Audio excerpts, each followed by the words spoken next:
বঙ্গবাণী কবিতার শেষ বঙ্গোক্তিটি কোনটি? দেশি ভাতে উপদেশ হতে হিত অতি। এটি হচ্ছে শেষ বঙ্গোক্তি উক্তি। বঙ্গবাণী কবিতার প্রথম চরণ কিতাব পড়িতে যার নাহি অভ্যাস। বঙ্গবাণী কবিতার চরণ রয়েছে 20টি। দেশি ভাষা উপদেশ মনে হিত অতি বলতে বোঝানো হয়েছে মাতৃভাষা সবচেয়ে কল্যাণকর। দেশি ভাষার উপদেশ অর্থাৎ বক্তব্য আমাদের মর্ম স্পর্শ করে। বাংলাদেশে জন্মগ্রহণ করে যারা বাংলা ভাষাকে ঘৃণা করে তাদের কবি দেশ পরিত্যাগ করে অন্যত্র চলে যেতে বলেছেন। বঙ্গবাণী বাণী কিবা যত ইতিবাণী বলতে বোঝানো হয়েছে সৃষ্টিকর্তা সকল ভাষায় বুঝতে পারেন যে সে সব কাহার জন্ম নির্ণয় ন জানি। উক্তিটি দ্বারা মাতৃভাষা বিদ্বেষীদের বোঝানো হয়েছে। যে সব কাহার জন্ম ন জানে কবিতাতে আব্দুল কাদের উক্তি করেছেন। বাংলাদেশে যারা বাংলা ভাষাকে ঘৃণা করে মাতৃভাষা বিদ্বেষীদের জন্ম পরিচয় কবি প্রশ্ন তুলেছেন ক্ষোভের বশবর্তী হয়ে। কবি অন্য দেশে চলে যেতে বলেছেন দেশি ভাষা যাদের মন ভরে না। বাংলাদেশে জন্মগ্রহণ করে যারা বাংলা ভাষাকে ঘৃণা করে তাদের জন্ম পরিচয় নিয়ে কবি সন্দেহ প্রকাশ করেছেন। কবির মতে যারা বাংলাকে হিন্দুয়ানি ভাষা মনে করেন তাদের নেই মারফত জ্ঞান। অষ্টম শ্রেণীতে বৃত্তি পাওয়া বাবা খুশি হয়ে রেডিওকে গান শোনার জন্য সিফাতকে একটি মোবাইল সেট কিনে দিয়েছিলেন, কিন্তু 2 দিন বাদেই সে মন খারাপ করে সেটাকে বাবাকে ফেরত দিল। কারণ FM চ্যানেলগুলোতে নাকি উপস্থাপকরা বাংলা ভাষাকে ইচ্ছেমতো বিকৃতি করে উচ্চারণ করে আর ইংরেজি ভাষার প্রতি গভীর অনুরাগ দেখায়। সিফাতের এটা ভালো লাগে না। সিফাতের মন খারাপ করার জন্য বঙ্গবাণী কবিতা আবুল হাকিমের যে অনুভূতি প্রকাশ পেয়েছে মাতৃভাষার প্রীতি, বাংলা ভাষার প্রীতি। আব্দুল হাকিমের মোটেই বিদ্বেষ নেই আরবি ফার্সি ভাষার প্রতি। বঙ্গবাণী কবিতা প্রকাশ পেয়েছে আব্দুল হাকিমের মাতৃভাষা প্রীতি। যারা অন্য ভাষার প্রতি বেশি অনুরাগ দেখায় কবি সন্দেহ জাগে তাদের বংশ পরিচয় জন্ম নিয়ে। উক্ত অনুভূতি প্রকাশ পেয়েছে কোন পঙ্ক্তিতে? দেশি ভাষা উপদেশ মনে হিত অতি। কবির মনে করেন হিতকর কিছু হতে পারে না মাতৃভাষার চেয়ে। কবির মতে মাতৃভাষা মানুষের চেয়ে সবচেয়ে বোধগম্য। কবির মতে কোনো ভাষা কঠিন নয় সৃষ্টিকর্তার কাছে। আব্দুল হাকিমের জন্ম কত সালে?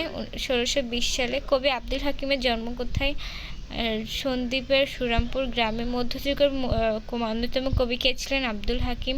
আব্দুল হাকিম গভীরভাবে অনুরক্ত ছিলেন সব ভাষার প্রতি। সাহিত্য চর্চার ক্ষেত্রে কোনটি কবি আব্দুল হাকিমের বিরল দৃষ্টান্ত? মাতৃভাষার প্রতি ভালোবাসা। আব্দুল হাকিমের কোনটি পরবর্তী প্রজন্মের কাছে কালজয়ী আদর্শ? মাতৃভাষা প্রেম। কোনটি আব্দুল হাকিমের রচিত কাব্যগ্রন্থ নয়? সেটি হচ্ছে জঙ্গনামা। আব্দুল হাকিম রচিত উল্লেখযোগ্য কাব্যগুলো হলো লালমতি, শিহাবুদ্দিন-নামা, নসিহতনামা, কারবালা, শহরনামা। কারবালা ও শহরনামা কার লেখা? আব্দুল হাকিম। আব্দুল হাকিমের কবিতায় কিসের পরিচয় মেলে? সেটি হচ্ছে অনুপম ব্যক্তিত্বের। আব্দুল হাকিম কত সালে মৃত্যুবরণ করেন? 1690 সালে। বঙ্গবাণী কবিতায় কিতাব পড়ার অভ্যাস নেই বলে কাদেরকে বোঝানো হয়েছে? অশিক্ষিত লোকজন। কবি বাংলা ভাষার কাব্য রচনায় মনোনিবেশ করেছেন কাদের অনুরাগে? যাদের কিতাব পড়ার অভ্যাস নেই। বংশপরস্থায় কবি কোথাকার অধিবাসী বলে পরিচয় জ্ঞাপন করে? সেটি হচ্ছে বাংলাদেশের। বঙ্গবাণী কবিতায় নিবেদি শব্দটি কী অর্থে প্রকাশ হয়েছে? নিয়োজিত করি। কবি আব্দুল হাকিম বাংলা সাহিত্য চর্চায় ব্রতী হয়েছেন কেন?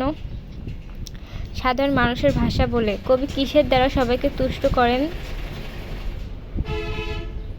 বাংলায় কাব্য রচনা করে। বাঙালি জনসাধারণকে সন্তুষ্ট করে কবিকে কী করতে হয়েছে? পরিশ্রম করতে হয়েছে। কবির পরিশ্রম সন্তুষ্ট হয় কারা? সকলেই। যে ভাষার শাস্ত্রের প্রতি কবির রাগ নাই? আরবি ফার্সি।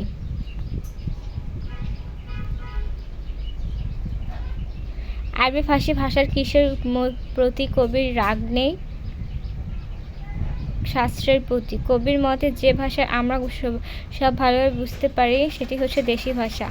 কোন ভাষা মানুষের ভালোভাবে বুঝতে পারে? দেশি ভাষা। এদেশে জন্ম নিয়ে দেশে এ ভাষায় কথা বলে আমরা বেড়ে উঠি, তাই এদেশি ভাষার বক্তব্য আমরা ভালোভাবে বুঝতে পারি। মাতৃভাষার কথা বলে মানুষ অভ্যস্ত, তাই এ ভাষা সবচেয়ে ভালোভাবে বুঝতে হবে। কবিতায় হিংসে শব্দটি কী অর্থে প্রকাশ করেছে? অবজ্ঞা করে। কোন ভাষার সাধারণত আল্লাহ ও নবীর সিফত রচিত হয়েছে? আরবি ফার্সি। কবিতার নরগণ বলতে কাদেরকে বোঝানো হয়েছে? মানুষজনকে। আরবি ফার্সি শাস্ত্র কবির রাগ নেই কেন? সকল ভাষার প্রতি কবি শ্রদ্ধাশীল বলে। হিন্দু অক্ষর বলতে কি বোঝানো হয়েছে? বাংলা ভাষা। কবিতা কাকে প্রভু বলা হয়েছে? স্রষ্টাকে। বঙ্গবাণী কবিতায় হিন্দুয়ানি বলতে কাদেরকে বোঝানো হয়েছে? হিন্দুর ভাষা। আব্দুল হাকিমের কবিতায় কিসের পরিচয় মেলে? অনুপম ব্যক্তিত্বের। কোন ধরনের লোকের প্রতি কবি তীব্র ক্ষোভ প্রকাশ করেছেন? দেশি ভাষায় পরিতৃপ্ত নয় যারা। আমাদের দেশে এমন কিছু লোক আছে যারা দেশি ভাষার চেয়ে বিদেশি ভাষার সংস্কৃতি বেশি প্রতি অনুরক্ত। কবি তেমন সংকীর্ণ চিন্তার মানুষদের দেশ ত্যাগের পরামর্শ দিয়েছেন। বাংলাদেশে জন্মগ্রহণ করেও যারা বাংলা ভাষাকে অবমূল্যায়ন করে, কবি তাদেরকে সম্পর্কে কেমন মনোভাব পোষণ করে? বিরূপ। কবি কাদের জন্ম পরিচয় সম্পর্কে সন্দিহীন? মাতৃভাষা অবজ্ঞাকারীদের। কবি আব্দুল হাকিমের কাব্য রচনার উদ্দেশ্য কী? সাধারণ মানুষের তুষ্টি। নিজ দেশ ত্যাগী কেন বিদেশে ন যায়, এখানে কোন ভাবকে ফুটে উঠেছে? ক্রোধ। সেই বাক্যে বুঝি আপের নিরঞ্জন। সেই বাক্য বলতে কি বোঝানো হয়েছে? সকল ভাষাকে। কোন ভাষার উপদেশ কবির কাছে অত্যন্ত হিতকর? সেটি হচ্ছে দেশি ভাষার। হিন্দুর অক্ষরকে কারা হিংসা করে? যারা মারফত জানে না। বাংলাদেশে জন্মগ্রহণ করে যারা বাংলা ভাষাকে ঘৃণা করে তাদের সম্বন্ধে কবির অভিমত কী? তাদের জন্ম পরিচয় ঠিক করা যায় না। কিতাব পড়িতে যার নাহিক অভ্যাস, এখানে বলতে বোঝানো হয়েছে অক্ষরজ্ঞানহীন মানুষের কথা, সাধারণ জনগণের কথা। তখনকার সময় বেশিরভাগ সাধারণ মানুষ অশিক্ষিত ছিল। এখানে কিতাব পড়ার অভ্যাস নেই যার বলতে সেসব মানুষকে বোঝানো হয়েছে। এদেশে জন্মগ্রহণ করেও যারা বাংলা ভাষার প্রতি শ্রদ্ধাশীল নয় তাদেরকে কবি ধিক্কার জানিয়েছেন এবং সাধারণ জনগণের কথা।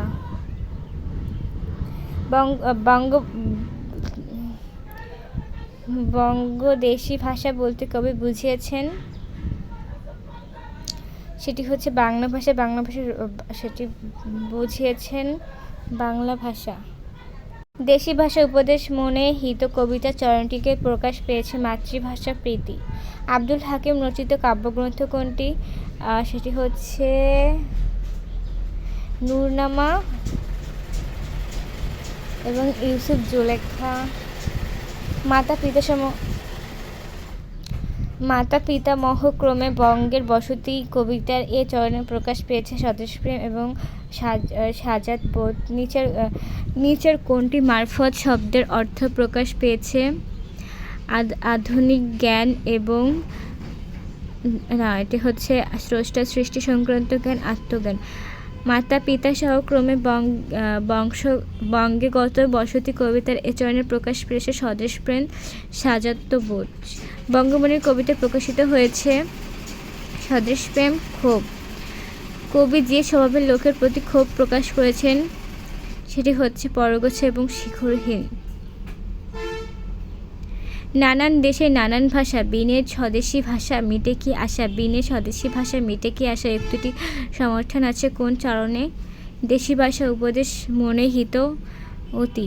উদ্দীপকে বঙ্গবন্ধু কবিতার মর্মমূলে যে ভাব সত্য ক্রিয়াশীল সেটি হচ্ছে আত্মপ্রকাশে স্বদেশী ভাষার বিকল্প নেই, আত্মবিকাশে মাতৃভাষার সর্বাধিক সহায়ক। হে বঙ্গভাণ্ডারে তব বিধিত রতন, তা সবে অবোধ আমি অবহেলা করি। পরধন লোভে মত্ত করিনু ভ্রমণ, পরদেশে ভিক্ষাবৃত্তি কখনো আচার। উদ্দীপকের অবাধ আমি বঙ্গবন্ধু কবিতার সাথে যার সাথে তুলল সেটি হচ্ছে মাতৃভাষার প্রতি শ্রদ্ধাশীল, বাংলা ভাষাকে হিংসাকারী।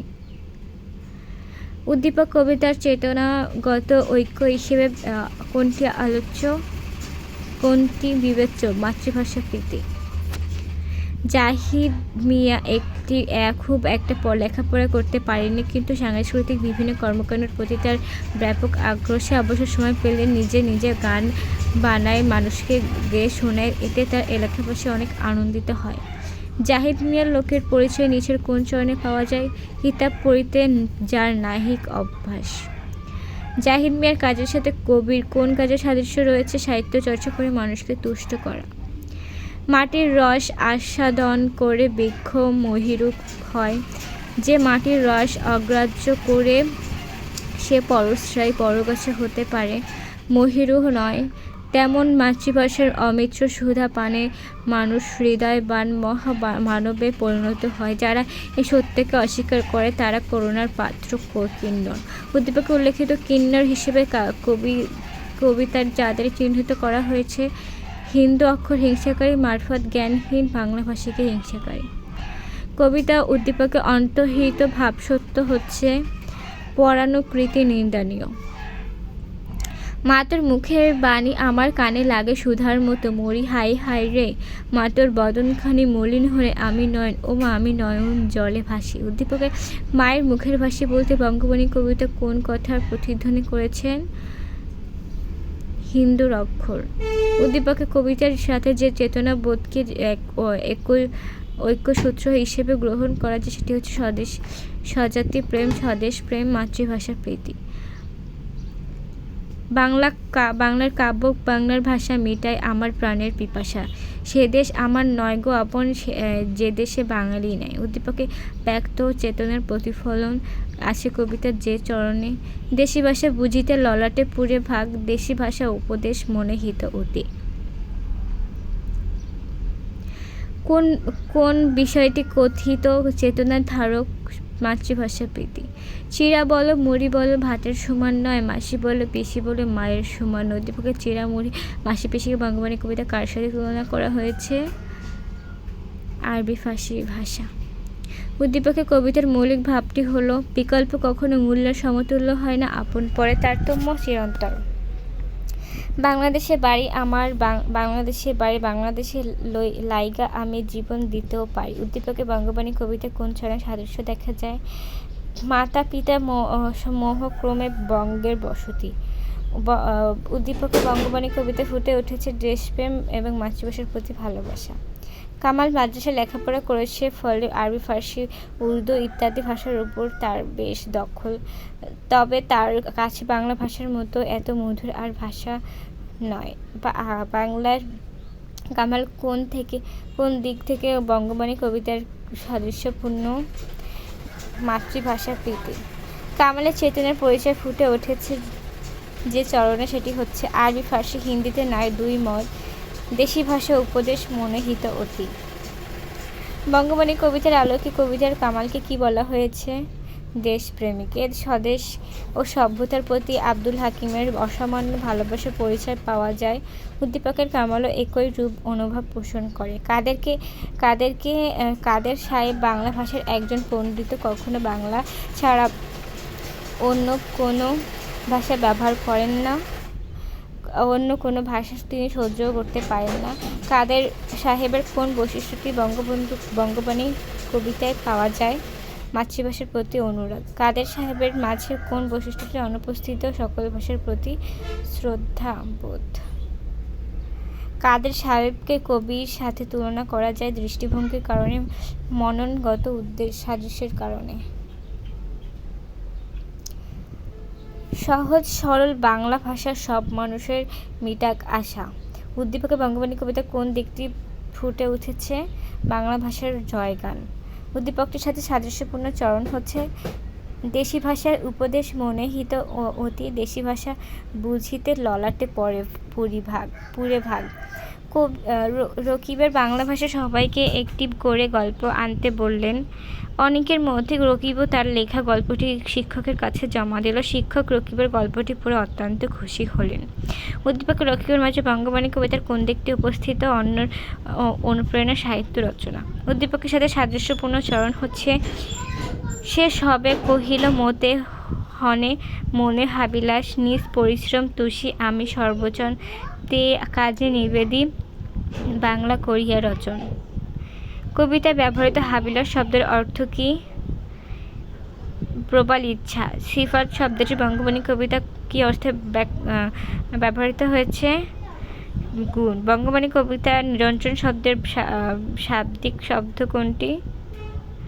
নির্মল। নিরঞ্জন শব্দের অর্থ নির্মল, কিন্তু শব্দটি এখানে স্রষ্টাকে বোঝাতে ব্যবহৃত হয়েছে। নিরঞ্জন শব্দটি বঙ্গবাণী কবিতা কাকে নির্দেশ করা হয়েছে? সৃষ্টিকর্তাকে। বঙ্গবাণী শব্দের অর্থ কি? বাংলা ভাষা। মতে শব্দটি কি অর্থে ব্যবহৃত হয়েছে? আমার কাছে। মারফত শব্দটি কি অর্থে ব্যবহৃত হয়েছে? মুর্মি সাধনা। জুয়ার শব্দের অর্থ কি? যোগায়। ভাগ অর্থ কি? ভাগ্য। বঙ্গবাণী কবিতা কোন শতকে রচিত হয়? সপ্তদশ। তৎকালীন এক শ্রেণীর নিজের ভাষা, দেশ, সংস্কৃতি পরিচয় নিয়ে বিভ্রান্ত ছিল। এখানে তৎকালে কোন সময়কে বোঝানো হয়েছে? সপ্তদশক শতক। আপে শব্দের অর্থ কি? সেটি হচ্ছে আপনি। তুষি অর্থ কি? তোষণ করা। কবিতা গমন শব্দটি কি দ্বারা প্রকাশ করেছে? সেটি হচ্ছে আশা। তুষি শব্দ হচ্ছে সন্তুষ্ট করি।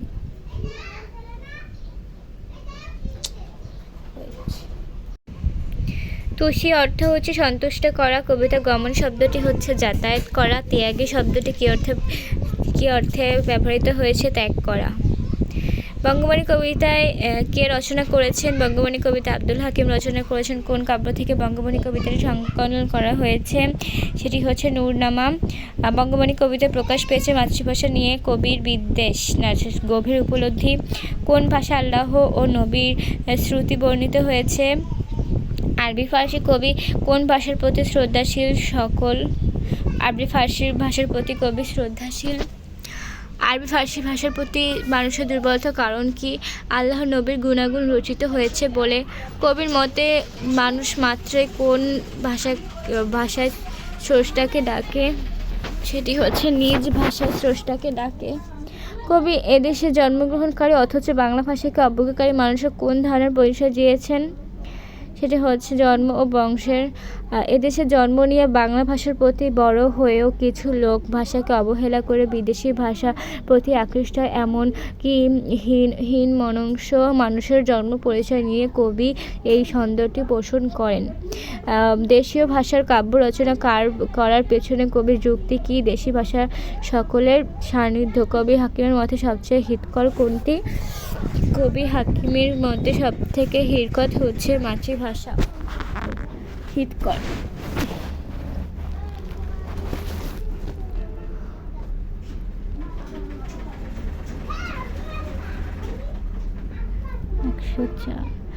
আব্দুল হাকিম কোন শতকের কবি? সপ্তদশ। আব্দুল হাকিমের বিখ্যাত কাব্যগ্রন্থ কি? সেটি হচ্ছে নূরনামা। সয়ফুলমূলক কোন কবির কাব্যগ্রন্থ? আব্দুল হাকিম। মারফত জ্ঞান যাদের নেই তারা কোন ভাষাকে হিংসা করে? বাংলা ভাষা। দেশি ভাষা বিদ্যা যার মনে ন জোয়ার, কবি তাকে কি বলেছেন? দেশ ত্যাগী হতে। বঙ্গবাণী কবিতার কবি কাদের জন্ম পরিচয় নিয়ে সন্দেহ প্রকাশ করেন? সেটি হচ্ছে বাংলা ভাষা হিংসাকারী যারা এদেশের জন্মে বাংলা ভাষাকে হিংসা করে কবির জন্ম পরিচয় নিয়ে সন্দেহ করেছেন। নিজ দেশে ত্যাগী কেন বিদেশ ন যায় চরণটিতে কী বোঝানো হয়েছে? তীব্র ঘৃণা। বঙ্গবন্ধু কবিতায় কবি কাদেরকে দেশ ত্যাগের কথা বলেছেন? বাংলা ভাষাকে যারা হিংসা করে। দেশি ভাষায় যার মন জুড়ায় না কবি কি করতে বলেছেন? দেশ ত্যাগ করতে। বঙ্গবন্ধু কবিতায় হিন্দির অক্ষর বলতে কোন ভাষার কথা বুঝিয়েছেন? বাংলা। বঙ্গবন্ধু কবিতায় নিরঞ্জন বলতে কাকে বোঝানো হয়েছে? সৃষ্টিকর্তাকে। নিরঞ্জন শব্দের অর্থ নির্মূল। বঙ্গবন্ধু কবিতাটি কোন কাব্যগ্রন্থ থেকে অন্তর্গত? নূরনামা। রফিক, শফিক, সালাম, বরকত ভাষাবিদ, তাদের মনোভাবগত মিল রয়েছে কোন কবির? আব্দুল হাকিম। আরবি ফার্সি শাস্ত্রে আব্দুল হাকিমের রাগ নেই কেন? সকল ভাষার প্রতি শ্রদ্ধাশীল বলে। মাদ্রাসার ছাত্র সগীর আলী আরবি ফার্সি বিভিন্ন ভাষা কিতাব পড়লেও বাংলা ভাষা তার কাছে মধুর মনে হয়। অধ্যাপক সগীর আলীর সাথে বঙ্গবন্ধু কবিতার সাদৃশ্য কোন দিক থেকে? মাতৃভাষা প্রীতি। বঙ্গবন্ধু কবিতা প্রকাশ পেয়েছে মাতৃভাষার প্রতি অবজ্ঞা। সব ভাষার সৃষ্টিকর্তার সন্তুষ্টি। বঙ্গবন্ধু কবিতার মতে যাদের জন্ম পরিচয় ঠিক করা যায় না তারা হচ্ছে যাদের আরবি ফার্সি ভাষার প্রীতি। হিন্দু অক্ষর যারা হিংসে করে। নচরে বাংলা ভাষাকে যারা ঘৃণা করে আর হিন্দুর অক্ষর যারা হিংসে করে তাদের। মি তারেক লন্ডন থেকে পড়াশোনা করে এসে সবসময় ইংরেজিতে কথা বলেন, তাই সবাই তাকে বাংলা কথা বলতে বললেও তিনি বাংলা ভাষাকে আমার ভালো লাগে না। উদ্দীপক তারেকের বঙ্গবন্ধু কবিতার বিষয়বস্তু কোনটি? মাতৃভাষার প্রতীক হচ্ছে মমতা। বঙ্গবন্ধু কবিতার বিষয়বস্তু কোন দিকটি অনুপস্থিত? সেটা হচ্ছে মাতৃভাষার প্রতি মমতা। উদ্দীপকে তারেকের আব্দুল হাকিম কোন উক্তিটি প্রযোজ্য? সেটি হচ্ছে দেশি ভাষা বিদ্যা যার মনে ন জুয়া নিজ দেশ ত্যাগী বিদেশ ন যায়। করিম সন্তানকে ইংরেজি মাধ্যমে পড়াবে তাই সে মাম্মি, ড্যাডি, আঙ্কেল শব্দগুলো সন্তানকে শেখায়। মা, বাবা, চাচা এই শব্দগুলো শোনা, বলা, চর্চা করা এই সন্তানকে দূরে রেখে কিন্তু মা বলেন বিদেশি শব্দে আমার প্রাণ নেই, বরং আমাদের দেশি শব্দে আবেগের প্রকাশ ঘটে বেশি। করিমের ক্ষেত্রে বঙ্গবন্ধু কবিতার যে জন্ম প্রযোজ্য তা হলো সেসব কাহার জন্ম ন জানে নিজ দেশ ত্যাগে কেন বিদেশ ন যায়। উদ্দীপকে মায়ের মনোভাব বঙ্গবন্ধু কবিতায় কোনটি প্রকাশ পেয়েছে? মাতৃভাষা প্রীতি।